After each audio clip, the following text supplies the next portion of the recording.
Okay. Yeah. Okay, just one bear. Just one bear.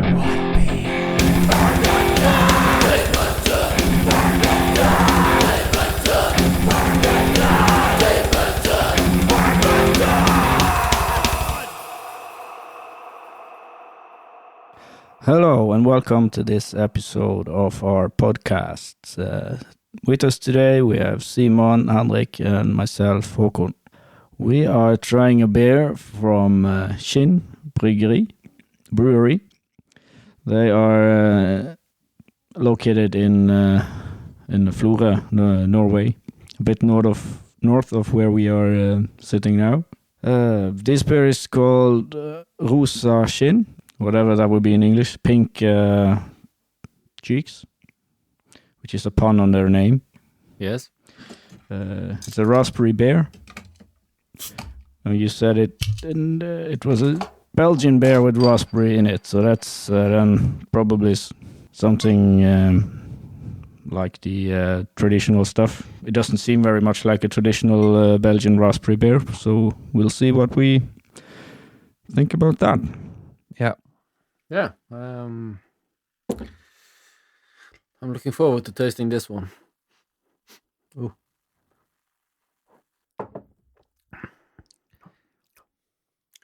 Oh, it was kind of soda feeling. Not too. It was a bit sour. Yeah. That was expected. Raspberries. To me, that's yeah. But someone just sugar it down, you know. But I prefer sour before sweetness. So. Yeah. No, it's much better when they are a bit too sour than a bit too sweet. Yeah. This was really good. This was quite delicious. Yes. Yeah. But it wasn't very traditional. It was more focused on raspberry than beer. Beer. Actually. Yeah. So it's kind of if you had your eyes closed and drank this, and you could have guessed it was a cider, almost. But it's kind of fatter than that, you know. Or you wouldn't fool my girlfriend; she would pick out the beer right away. But yeah, because she hates beer. She hates beer. I know we beer lovers. We couldn't tell. No. No, it's that is. I think it's a genetic thing that you really can't stand hops. So any amount of hops, however little, they will pick out. I hope she will get better. Yeah, no, this was quite delicious. Very. I like when they make these fruity beers not be too complicated, like lots of breweries do these days, with too much fruit, too much hops, too much lactose, in particular, too much lactose. Yeah. So really, you want them to lact those? Yeah. They don't have any feet. That's why they're lactose. No. I'm lactose intolerant. I fucking hate it. It was really good, and I think it would be perfect in like the sun when it's summertime. As they said on the bottle. I kind of I kind of get the feeling of being in in a I don't. This is directly translated. I don't know if you can say it, but in a barn party, or you know, in a party in a barn. Låvefest. Yes. And something like this, like the hosts would brew something like this and serve. A hillbilly hoedown or something. Yeah. But in a good way. Yeah. No, it was. That could nice. very well be a bad thing too. But no, hoedown is a dance singing thing. So. But it kind of feels like what's the name of the berry? The raspberry. Kind of feels like raspberry is on top of this taste. It's yeah, like it's 2 very layers. powerful. It often Yeah, that's when you take the first sip, that's the first 5 seconds, and then you kind of go into the more that's why heavy tastes, or what do you call it? yeah, because you can't really raspberry is very overpowering in beer, so you have to use it in a beer that's not so powerful to begin with. I kind of feel, and mixing fruit with bitterness like raspberry and blueberry, that will taste like cough syrup to me. So it needs to be a light beer, and then you can mix raspberry in it. So that's done really well. Yeah, I really like this brewery. They have a lot of good beer. Yeah, a lot of different types of beer. That's good. They don't participate in the prefix war or the how much hop can we put in this thing, which is really good.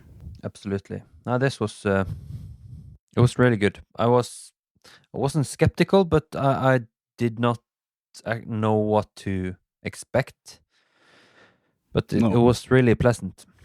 I'm brain farting here now, but what's the brewery located in Flom? What's the name of that? Ægir. Ægir, yeah. Because I kind of mix Chin and Ægir. It's you shouldn't mix them. You should drink either Chin or you can mix them. Ægir. It's not illegal. I walked right into that one. Yeah, you could mix them. It might be good that as well. Yeah, because Chin has kind of made their own gimmick with these hand-drawn, very characteristic labels on their bottles. Yeah. Yeah. And it's is it the same guy on every bottle, just like with a different haircut and different kind of? No. The very hoppy beers have a hop cone with a face on it. So okay, but is this Ivar Aasen? This is this. Yeah, it looks like an old Norwegian man. Of but they have a years ago. beer to Ivar Aasen. yeah. I think. That has the same face as this one. Yeah. Yeah. So is that his face on every beer? Almost every. I think all the one that has a face on it, unless they are the very hoppy ones. I'm unsure if it's just that face with the devil horns on some of them, or if that is different. Yeah, because they kind of change like the hair and the I actually have a few or, more. I can go and check. Yeah, I think this is the same guy. Yeah, and of course on this beer they've just added the pink cheeks because it's a wordplay for the raspberry chin, which is cheek in Norwegian, but it's also the name of the brewery as a location. Yeah, which is a really nice touch. Yeah, because it's brand building. When you see that face, you think of even though if it's Ivar Aasen, if I see his face in a photograph now, I would probably think of Chin. Yeah, so it's very good branding to an they also beer drinker. usually have these very big bottles. So yeah, it's 0.7 liters, isn't it? 75. 75? Yeah, I think. Yeah, which is a shame when it's a 9% beer. Anyway, because it should be 9. No, 0.9. Yeah, the numbers always have to match all the time. All right, so we're going to talk about our best live experiences as in the audience. Henrik, do you have any gigs that made an impression? Yeah, the first concert I was thinking about was Midnight at Beyond the Gates. It was so awesome with the guitarist jumping from everywhere, and he was like I don't know, maybe a Bruce Dickinson but a guitarist. So he just ran around and jumped and was super awesome. It was the last year. It was last year, yeah. At Verfte.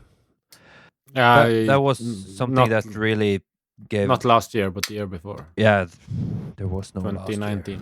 Yeah, 2019. And I've tried to listen to the band afterwards, and they have a lot of cool stuff, but nothing beats hearing them live. And I was with some friends, and during the concert, I just gave one of my friends like a signal. I just pointed at one of the guys and then pointed up. So we just took his legs and lifted him up, and then he suddenly was crowd surfing a bit against his will. but he thought it was really fun. I love that you mentioned this concert, because Simon got too drunk and couldn't see this concert, even though he loves Midnight. Well, I was at the concert. Yes, You were? yes. Yeah. But I got prepared a little bit too well for for that show. I remember it was fucking cool, but I don't remember much more. Yeah. That Midnight booking was what I had planned to not go that year, because I've been going to Hole in the Sky and Beyond the Gates and Blast Fest and everything for every year, I think, and I was kind of getting a bit sick of it, and but then the Midnight booking came, and I couldn't be at home, so I remember you said, "Oh, Midnight is coming. Are you guys in?" And I was like, "Midnight? Who were they?" Living. But then it was a really good show. So I'm glad I was there. It was. I'm glad Simon was too drunk to really enjoy it. Well, I enjoyed it, but I don't remember it. You enjoyed it, but you don't remember uh, enjoying it. I remember where I stood in the crowd, and like I remember the you know what's called the looks I got from the people around me when I kind of got too excited. So I got some memories, but I don't. That's I guess it could have been worse, but it was later that night. There was a candle mass, I think. Something I would want to see, but I was too fucking gone to do that, so I had to go home. And it was kind of a funny story, because I went home, but my girlfriend stayed at the venue because she wanted to see Candlemass, and that was probably one more. But but I went home, made me some dinner stuff, and ate it, and fell asleep on the couch in boxer shorts. So when she came home, I woke up, and I don't remember if it was me or her that pressed play on Evil Like a Knife from Midnight. And when that song started, I just kicked up from the sofa and ran around in my boxers and just going fucking mental, still drunk. And so it was like from 0 to 200 miles an hour. Like a knife. Yes. So that was a funny experience. Also, I'm recording a new album as we speak, and also making a cover of that song. So it will be fun released to hear how that turns out on the new album. Yeah, but I always record a cover when I record an album that I kind of put in a bank for a later. Okay. So I've done that for all the albums. So I don't know. I can't promise when it will be released, but I guess you will be able to hear it. But yeah, That will be fun. Do you have any, Håkon, any concerts that you remember that you liked a lot? I I hate everything. I hate concerts. I don't like going to concerts. The bassist Concerts. uses a pick. I can't listen to this. Yes. Nah, there's many. Like Ramsund is always really fun. They always create a lot of energy from them. He is climbing around elsewhere, and once I saw them, he had hang upside down from some light fixtures or whatever. And as the song ended, he said, I can't get back down. it was hanging upside down by his feet and singing. Yeah, half the song, and then the song ended. I can't get back down. Or in very broken. I think I need some help. I can't get down. And in very broken nynorsk as well. Jeg kommer ikke ned att. Jeg tror jeg trenger hjelp. Very, very, very amazing. Yeah. I haven't seen them yet. Oh, that's is well worth it. I think I will have to now. Yeah, it's good band. They do Rammstein covers only in Nynorsk. Nynorsk. What's that to our Colombian friends? It's New Norwegian. it's a new Norwegian. Norwegian style. That's more dialect. Just older, less Danish. It's less Danish. It's not older, is it? It's older than bokmål. Because that was before. It was nynorsk when it came. It was new Norwegian when it came out, but it's not new anymore. I believe it's older. Or it's probably whatever, is, and because we should know this, but it makes sense because I have like these old farts in my family, and it's like you can't talk bokmål because that's Danish. That's not how we're supposed to talk. So it makes sense that it's nynorsk is the old norsk, gammelnorsk. Eirik or Onland would probably know the answer. He would have known. He's sworn to the nynorsk. But you can't really speak nynorsk. It's a written language. Well, you can't speak it without designer glasses and a leather forklet and a tidy mustache and having a barber shop at Grünerløkka. Sometime around 1850 for nynorsk, as it's written. That's when Ivar Aasen did his work, so it's strictly speaking is way older than that. But yeah, because he went around to small towns and collected how people were talking and writing at the time, because the Norwegian language had been destroyed by the Danish. Isn't that correct? Yeah.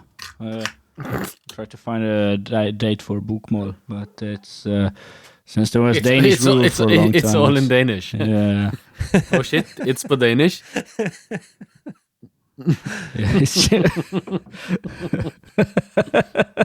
Yeah.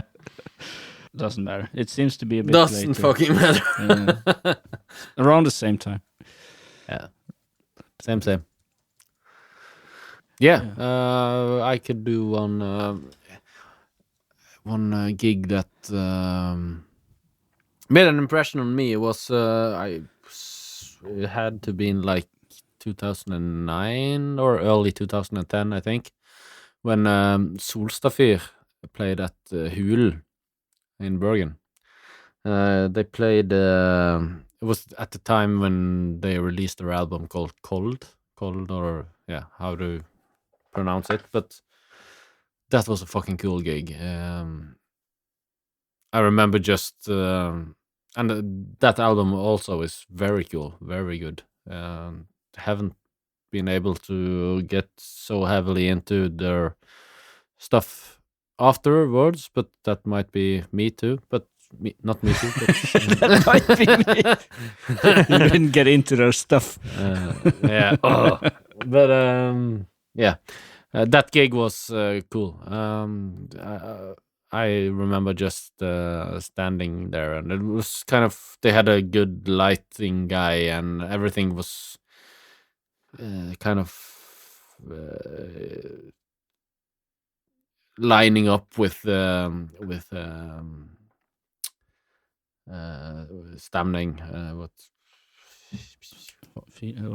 the moods, atmosphere? and atmosphere, and with the lights and with these great songs, kind of. And this venue is also just a hole in this old Bunker. old bomb shelter or something like that. It's like just a hole into the mountain, and Tunnel, almost. tunnel, yeah. And that was a great gig, I remember. Or it is a cave, and it's called the cave, basically. So Yeah. Hul is the cave, or a cave, and so that was a great gig. I remember that. I remember standing there watching them, and the guy that I was with was like kind of tapped him on the shoulder and said, "This is fucking close to perfect, in terms of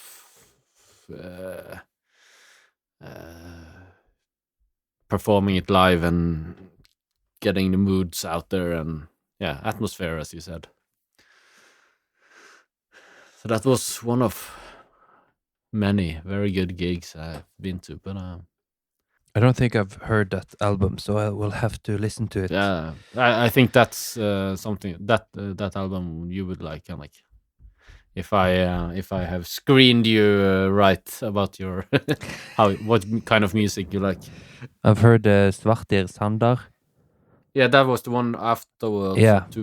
That was the one that the Kim Holm did the cover for, isn't it? The one with like The red. there's a guy riding Yeah. a horse and some blood stuff. Yeah. Yeah, I fell off then. I think I thought the album was okay, but it wasn't that good. That, as far as I remember, and it wasn't that the double album too. Yeah. Yeah, that's heavy often. It's just too much to digest. Yeah. And you give up before you kind of get to know it. Then you are above 74 minutes, isn't that what it usually is on one record? That's a bit much for one. Yeah. Unless it's on vinyl and double album, then they only use the outer edge of the record to have the best sound quality.